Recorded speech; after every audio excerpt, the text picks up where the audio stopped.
Hai semuanya, ketemu lagi bareng Mihu di sini. Oh ya, kali ini Mihu akan membawakan alur cerita Donghua yang berjudul Battle Through the Heaven. Mihu mengingatkan sekali lagi ya bahwa konten ini full spoiler. Tanpa lama-lama lagi, yuk langsung aja kita masuk ke isi ceritanya.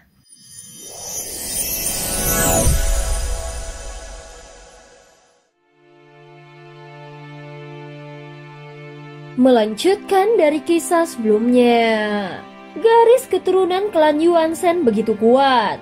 Jika benar-benar harus diwariskan akan menjadi sasaran kebencian dari segala dunia. Itu akan mengulangi kembali kehancuran yang dialami oleh dunia tanpa batas. Sisa jiwa klan Yuanzhen menghela nafas pahit sambil tersenyum masam. Generasi setelahnya selalu mengira bahwa kehancuran dunia tanpa batas dan kepunahan klan Yuanzhen hanya disebabkan oleh darah mereka yang terlalu kuat dan tubuh mereka yang terlalu sangat angkuh. Sebenarnya kebanggaan klan Yuanzhen aslilah yang menjadi akar dari kehancuran itu. Saat jutaan makhluk hidup menderita, mereka pasti akan bangkit dan melawan dunia. Xiaoyan menggenggam erat tangannya dan berkata dengan nada tegas. Saat Xiaoyan mengucapkannya, sisa jiwa itu tidak bisa menyanggahnya. Bagaimanapun dulu klan Yuanzhen memang terlalu sombong. Dengan mengandalkan kekuatan tubuh mereka yang luar biasa, siapa yang tahu berapa banyak hal yang telah mereka lakukan. Semua itu yang membuat makhluk hidup dari berbagai dunia bangkit melawan mereka. Kehancuran dunia tanpa batas bukan semata karena perebutan sumber daya, tetapi karena setelah menumpuk terlalu banyak permusuhan dan dendam. Semua itu meledak secara sekaligus dan mereka diserang oleh kekuatan gabungan dunia. Itulah yang akhirnya menghancurkan klan Yuanzhen. Sejak aku mengambil alih tubuh fisik klan Yuanzhen ini, dalam beberapa pertempuran terakhir, aku mendapati bahwa semakin banyak orang yang mencoba mengolah tubuh klan Yuanzhen menjadi boneka tempur. Ini jelas bukan suatu kebetulan. Saat Xiaoyan berbicara, sisa jiwa klan Yuanzhen terdiam dan baru setelah beberapa saat dia membuka mulutnya.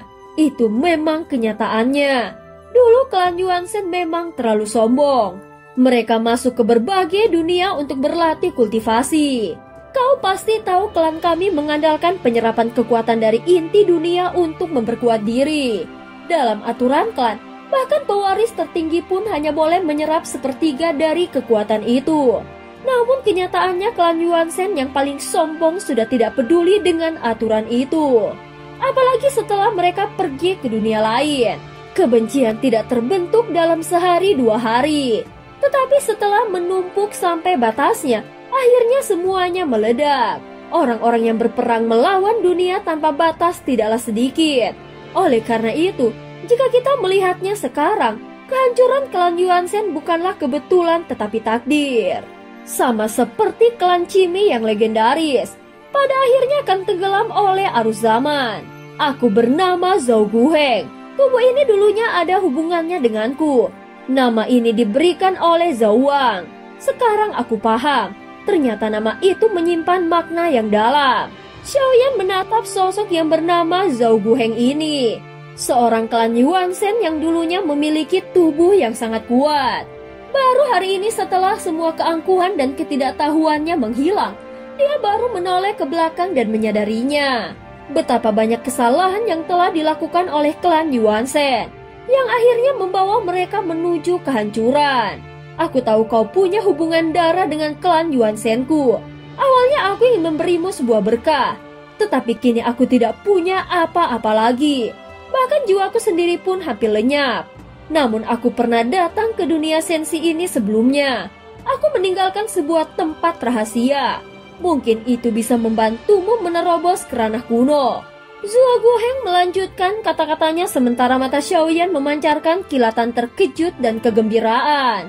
Terima kasih senior, aku telah terhenti di ranah leluhur begitu lama dan tidak bisa menembus ke ranah kuno.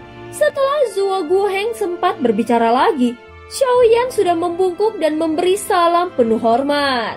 Zhou Guheng hanya tersenyum kecil mendengar itu lalu menggelengkan kepalanya. Meski tubuh klan Yuanzhen sangat kuat, justru karena kekuatan itulah mereka menjadi terlalu arogan dan akhirnya dibinasakan oleh semua pihak. Namun seseorang seperti dirimu yang bisa mengendalikan tubuh ini dengan sepenuhnya, itu sangatlah langka. Baiklah, jika kau memiliki jiwa sendiri tetapi menggunakan tubuh klan Yuan-sen, mungkin kau benar-benar bisa membuat klan Yuan-sen bertahan dan hidup kembali. Tempat itu bernama Ruang Penyimpanan Dewa Kekacauan. Aku pernah meninggalkan esensi darahku di sana dan menitipkannya kepada Zukong dan Huang. Temuilah, mereka pasti akan memberikannya kepadamu. Zhuo Guoheng berkata perlahan, sementara Xiaoyan mendengarkannya dan tanpa sadar mengerinyitkan alisnya. Wajahnya menunjukkan ekspresi bingung dan penuh keraguan karena dia pernah mengunjungi ruang penyimpanan Dewa Kekacauan itu. Dia juga mengenal sosok yang disebut Zukong dan Huang.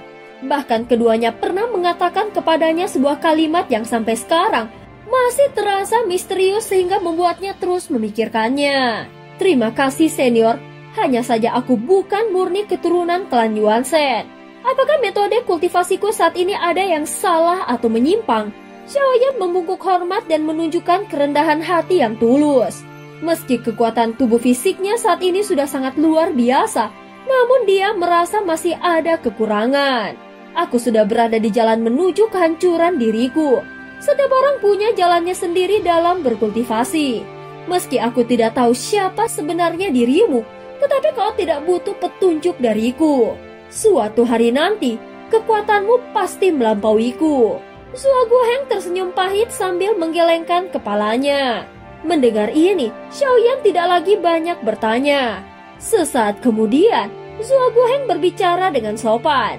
Kalau boleh, bisakah aku meminta bantuanmu? Satu hal lagi, setelah kesadaranku lenyap dari dunia ini, aku tidak ingin tubuhku digunakan lagi dalam pertempuran. Tolong hancurkan tubuh fisikku ini. Tatapan mata Zhuo Guoheng penuh harapan. Bukan karena ada sesuatu yang belum terselesaikan, melainkan karena dia sudah benar-benar siap untuk menghilang sepenuhnya dari dunia ini. Klan Yuan-sen memiliki tubuh yang luar biasa kuat. Bahkan setelah jiwa mereka lenyap, tubuh fisik mereka tidak serta-merta hancur. Justru karena itulah tubuh para klan Yuan-sen menjadi bahan utama untuk membuat boneka perang terkuat. Itulah sebabnya dalam berbagai pertempuran termasuk saat melawan Master Suzu, Xiaoyan melihat boneka tempur yang dibuat dari tubuh fisik klan Yuan-sen.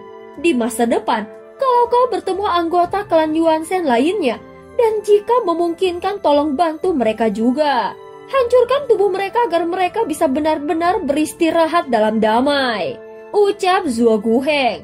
Xiaoyan hanya mengangguk pelan saat mendengarnya. Meski dia tidak bisa benar-benar merasakan apa yang mereka alami, tetapi dia paham betapa perihnya nasib yang tidak pernah mendapatkan ketenangan bahkan setelah kematian. Jika kau bisa mengolah tubuhku, mungkin kau masih bisa mendapatkan esensi darahku. Aku melihat aliran energi di tubuhmu saat ini sudah sangat mendekati batasnya. Tubuh ini mungkin tidak bisa membantumu menembus kerana kuno, tetapi bisa membantumu pulih dan memperbaiki kondisi organ dalammu. Zhuo Guoheng berbicara perlahan seolah takut Xiaoyan menolak membantunya sehingga dia menyebutkan sedikit manfaat agar tak merasa memberatkan. Senior sudah memberi begitu banyak. Aku akan berusaha sebisa mungkin untuk memenuhi permintaanmu. Namun dalam pertempuran tadi, kekuatanku sudah terkuras terlalu banyak. Aku harus memulihkan diri terlebih dahulu, jawab Xiaoyan sambil tersenyum kecut dan tampak agak canggung. Bahkan tubuh aslinya pun kini dalam keadaan yang sangat lemah. Apalagi avatar Yuan-sen-nya. Rambut putihnya yang panjang membuatnya seperti orang tua yang renta. Bahkan bagian tubuhnya yang merupakan perwujudan klan Yuan-sen pun tidak bisa sembuh dengan cepat karena hukum dunia menekan kekuatannya. Saat ini seluruh avatar Yuan-sen telah mengalami penurunan tingkat kultivasi. Kekuatan avatar jangkrik emas juga telah meledak dan menurun. Saat berikutnya, Xiaoyan bersiap untuk menenangkan diri dan memulihkan kondisi yang rusak setelah pertarungan sengit sebelumnya. Dia juga ingin mematahkan kekuatan hukum yang menekan kekuatannya. Namun tepat ketika dia baru saja memejamkan matanya, dia mendengar sesuatu yang membuat jiwanya terguncang. Terlihat ada seseorang yang berdiri di kejauhan. Itu merupakan bayangan gelap yang samar dan nyaris tak terlihat. Namun auranya mendominasi. sang pemusnah. Xiaoyan membuka matanya perlahan dan berseru pelan dengan suara yang dingin. Dia bahkan tidak tahu sejak kapan sosok itu berada di sana. Yang jelas dia sudah berdiri di sana cukup lama dan Xiaoyan tidak pernah menyadarinya. Setelah sedikit terkejut, pikiran Xiaoyan kembali tenang. Kalau dia memang ingin muncul, maka biarlah dia tetap ada di sana. Xiaoyan segera memejamkan matanya lagi sambil menanti dan melihat apa yang akan dilakukan oleh sang pemusnah. Namun tepat ketika dia menutup matanya, terdengar suara ledakan besar disertai gelombang energi dahsyat yang meledak dari sisi luar. Tubuh asli Xiaoyan, avatar Yuan Shen dan avatar jangkrik emasnya terpental oleh dampak ledakan itu. Tiga sosok tersebut terhempas mundur dengan keras. Ledakan itu bukan berasal dari ruang kosong, melainkan dari Zuo Guheng sendiri yang telah memutuskan untuk mengakhiri segalanya.